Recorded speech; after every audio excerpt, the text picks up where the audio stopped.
Assalamualaikum warahmatullahi wabarakatuh. Pada kesempatan kali ini, kita akan membahas terkait materi promosi kesehatan. Yang pertama, perlu kita ketahui apa itu pengertian dari promosi kesehatan. Menurut WHO, promosi kesehatan sendiri adalah the process of enabling individuals and community to increase control over the determinant of health and thereby improve their health. Yang bisa kita artikan bahwa pengertian dari promosi kesehatan menurut WHO sendiri merupakan proses yang mengupayakan baik itu individu maupun masyarakat untuk meningkatkan kemampuan mereka mengendalikan faktor kesehatan sehingga tujuannya adalah dapat meningkatkan derajat kesehatan mereka. Pengertian lain menurut Keputusan Menteri Kesehatan nomor 1148 tahun 2005 tentang pedoman pelaksanaan promosi kesehatan di daerah. Adapun pengertian dari promosi kesehatan merupakan upaya untuk meningkatkan kemampuan masyarakat melalui pembelajaran dari, oleh, untuk, dan bersama masyarakat, agar mereka dapat menolong diri sendiri, serta mengembangkan kegiatan yang bersumber daya masyarakat sesuai sosial budaya setempat dan didukung kebijakan publik yang berwawasan kesehatan. Nah, berdasarkan pengertian yang sudah dijabarkan tadi, kita bisa menyimpulkan bahwa promosi kesehatan ini merupakan suatu upaya, yang mana upaya ini bertujuan untuk meningkatkan kemampuan masyarakat, baik secara individu maupun secara bersama, yang tujuannya adalah meningkatkan kemampuan mereka atau pengetahuan mereka terhadap kesehatan. Adapun tujuan dari kegiatan promosi kesehatan itu yang tadi sudah dijabarkan juga, tujuannya adalah meningkatkan kemampuan, baik itu individu, keluarga, kelompok, dan masyarakat, supaya mereka mampu hidup sehat dan mengembangkan upaya kesehatan yang bersumber dari masyarakat, atau mungkin bisa kita kenal dengan pemberdayaan masyarakat. Sehingga nanti akan terwujud lingkungan yang kondusif untuk mendorong terbentuknya kemampuan tersebut. Adapun promosi kesehatan ini bertujuan untuk memberikan pengetahuan maupun kemampuan untuk hidup sehat ataupun upaya sehat, yang mana perlu kita ketahui konsep sehat sendiri, di mana kesehatan seseorang dipengaruhi oleh dua faktor, yaitu faktor perilaku dan non-perilaku.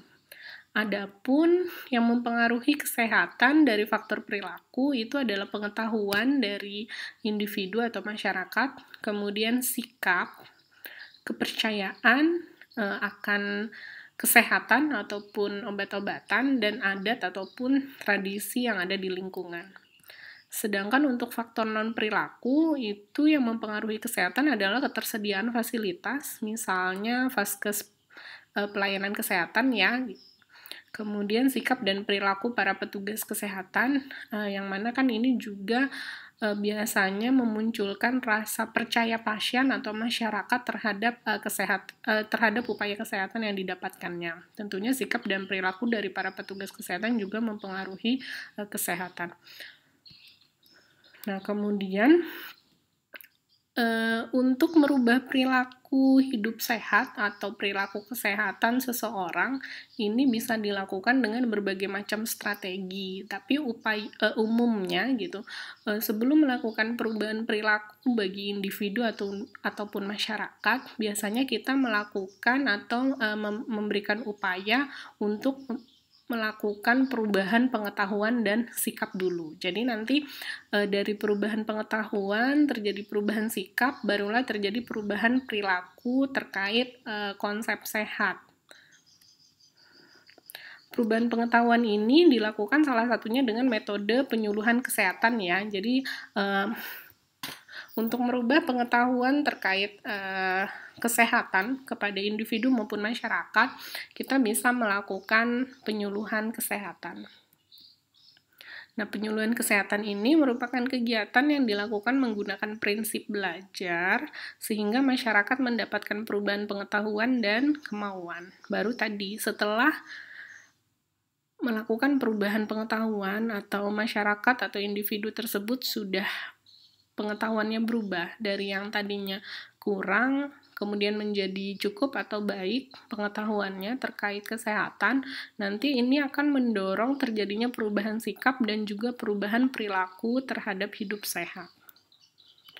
Nah, adapun penyuluhan kesehatan yang tadi merupakan salah satu metode untuk mengubah pengetahuan atau meningkatkan pengetahuan, di mana penyuluhan kesehatan ini pengertiannya adalah merupakan peningkatan pengetahuan dan kemampuan yang bertujuan untuk perubahan perilaku hidup sehat pada individu, kelompok, maupun masyarakat, yang mana biasanya diberikan melalui pembelajaran atau instruksi.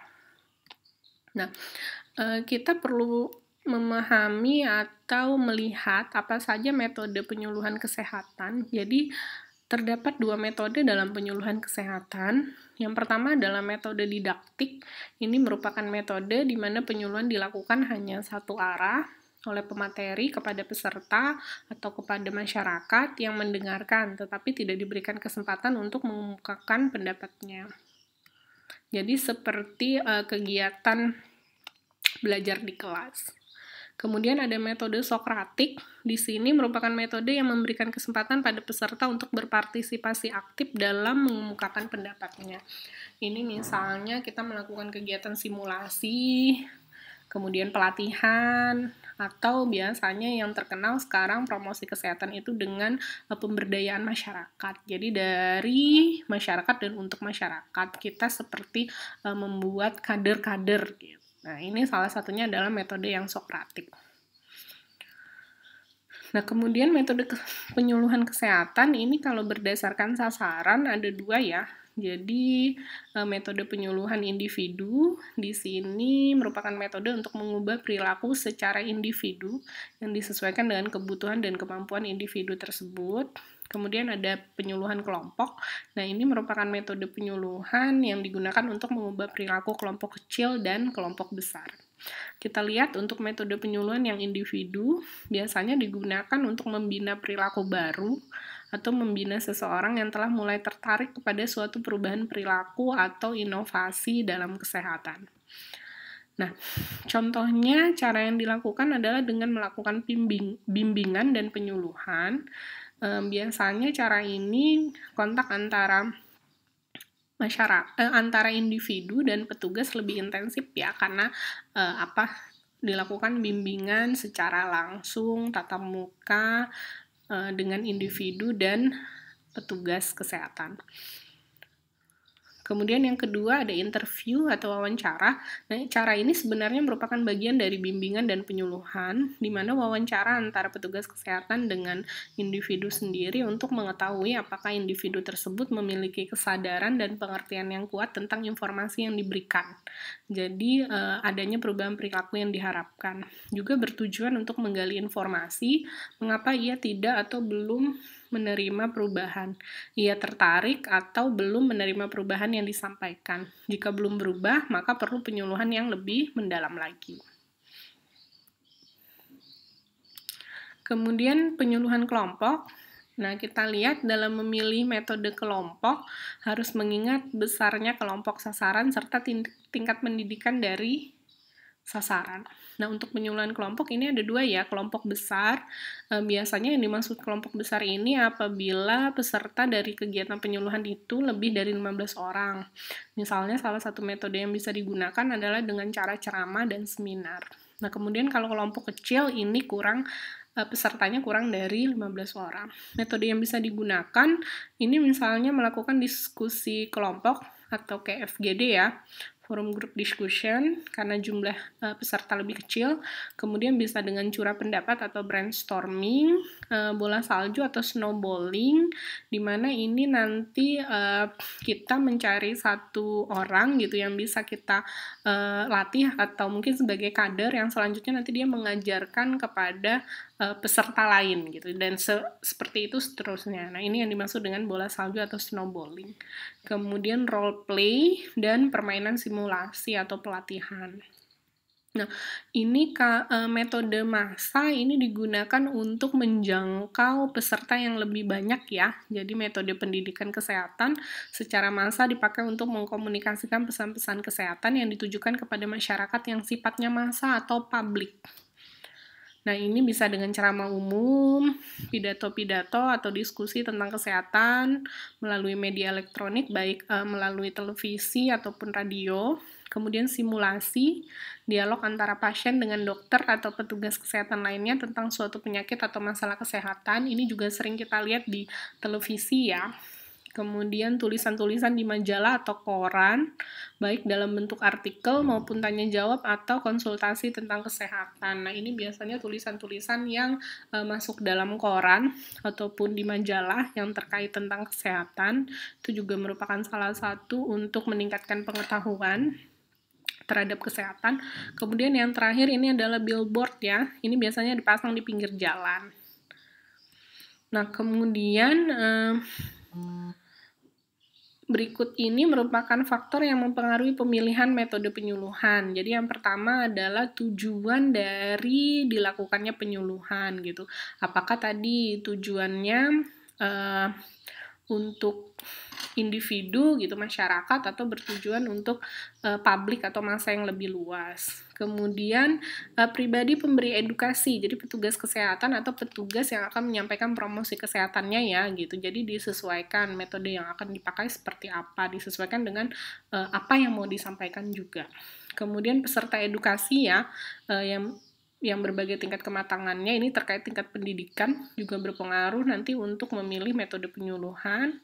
Kemudian fasilitas yang dimiliki serta berbagai kualitas, kalau tidak mumpuni misalnya menggunakan alat-alat yang memerlukan listrik, misalnya seperti video gitu, nah itu nggak memungkinkan kan, maka biasanya metode penyuluhan bisa dilakukan dengan misalnya role playing gitu, atau mungkin penyuluhan ceramah secara langsung hanya menggunakan media cetak seperti leaflet dan lain sebagainya. Tapi kalau fasilitas memungkinkan, misalnya diputarkan video, nah itu bisa gitu.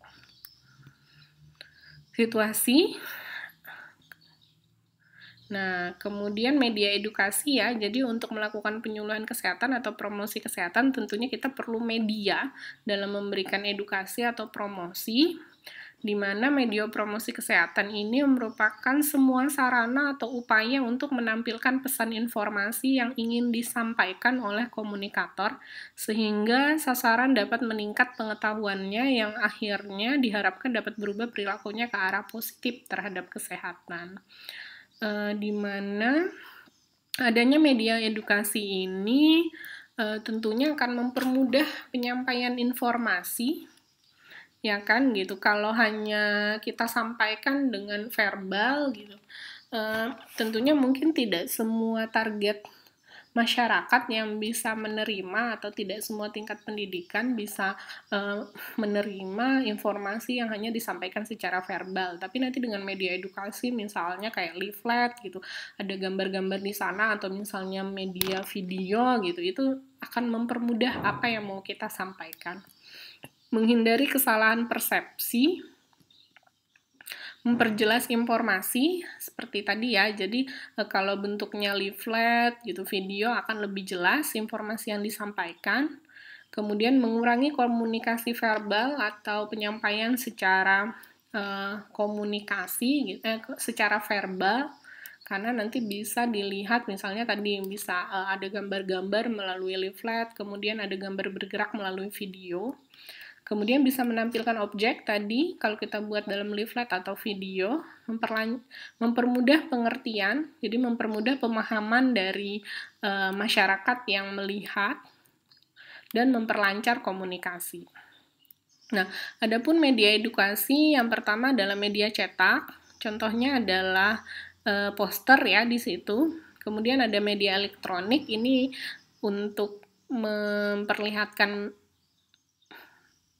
penyuluhan melalui media elektronik ini nanti perlu alat, atau misalnya kalau kita buat ini ya dalam bentuk video, Kemudian ada media luar ruangan, ini yang biasanya digunakan di luar ruangan gitu, hanya ditaruh gitu. Kemudian nanti masyarakat yang datang dia akan melihat, misalnya kalau di apotik gitu ditaruh di depan apotik gitu ya.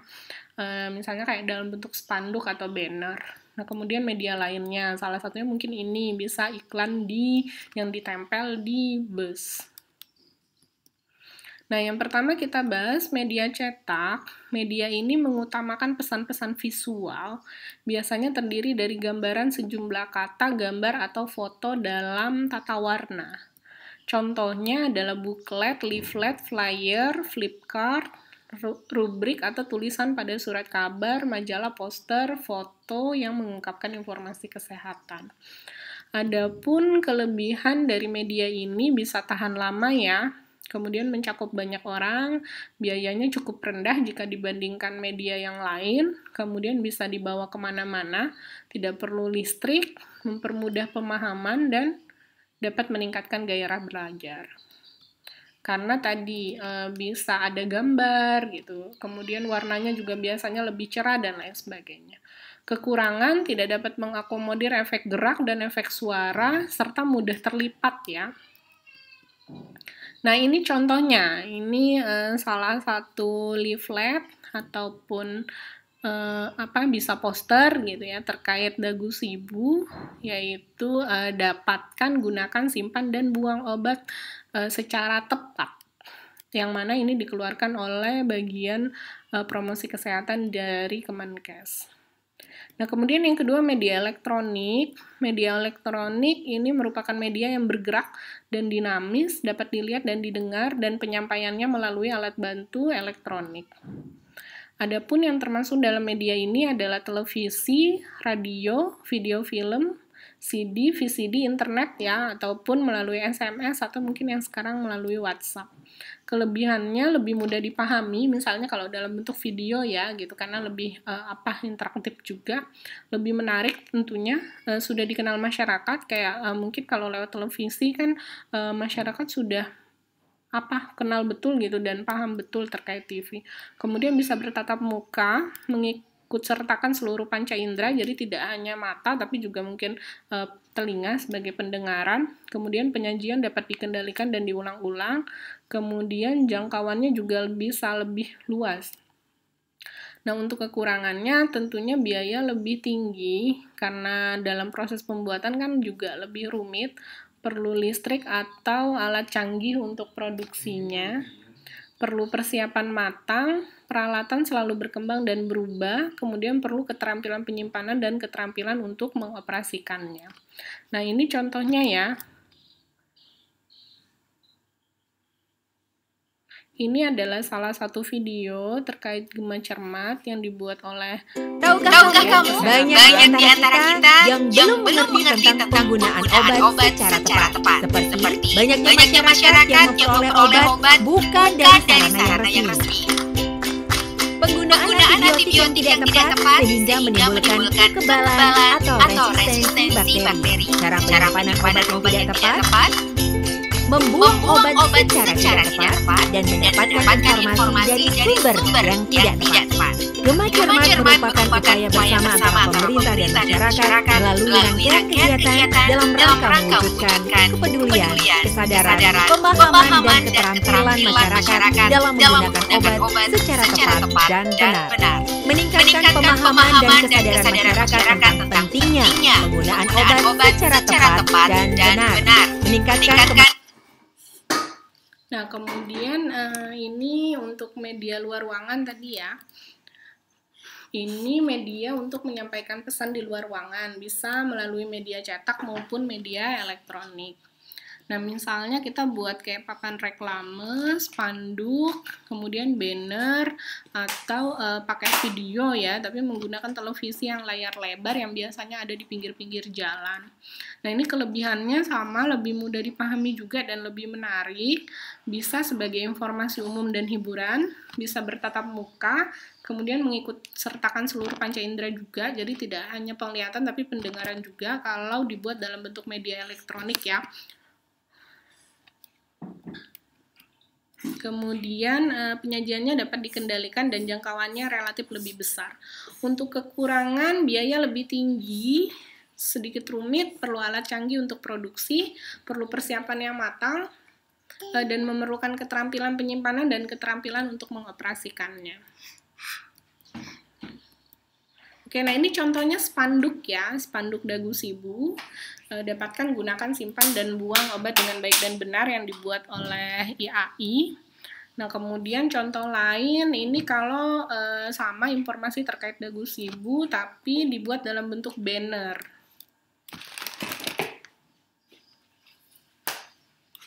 Nah, terakhir adalah metode lainnya, misalnya iklan di bus, jadi iklan yang ditempel di bis, kemudian misalnya melakukan atau mengadakan event, merupakan suatu bentuk kegiatan yang diadakan di pusat perbelanjaan atau hiburan yang menarik perhatian pengunjung. Jadi misalnya kita membuat promosi kesehatan atau membuat event, misalnya pengecekan kesehatan gratis gitu ya di pusat-pusat perbelanjaan atau di mall. Ini salah satunya bisa disisipkan promosi terkait kesehatan atau penyuluhan terkait kesehatan. Kemudian pameran, ini suatu kegiatan untuk menunjukkan informasi program dan pesan-pesan promosi. Nah, ini sampling, misalnya memberikan produk yang diberikan kepada sasaran secara gratis. Jadi misalnya kalau kita mau melakukan penyuluhan atau memberikan terkait promosi kesehatan untuk untuk misalnya menjaga kesehatan gitu. Nah, ini kita bisa salah satunya memberikan produk misalnya vitamin gitu yang diberikan secara gratis salah satunya. Nah, kemudian yang terakhir adalah roadshow. Ini suatu kegiatan yang diadakan di beberapa tempat atau kota. Nah, ini salah satu contohnya ya. Tadi misalnya iklan di bus, ini merupakan desain dari Kemenkes, bus Kemenkes. Nah, ini jadi busnya sendiri itu dibuat dengan tampilan gambar gitu atau tampilan tulisan yang tujuannya adalah mempromosikan atau memberikan informasi terkait kesehatan. Baik, mungkin sekian materi dari saya terkait promosi kesehatan. Jika ada kekurangan, saya mohon maaf. Terima kasih atas perhatiannya.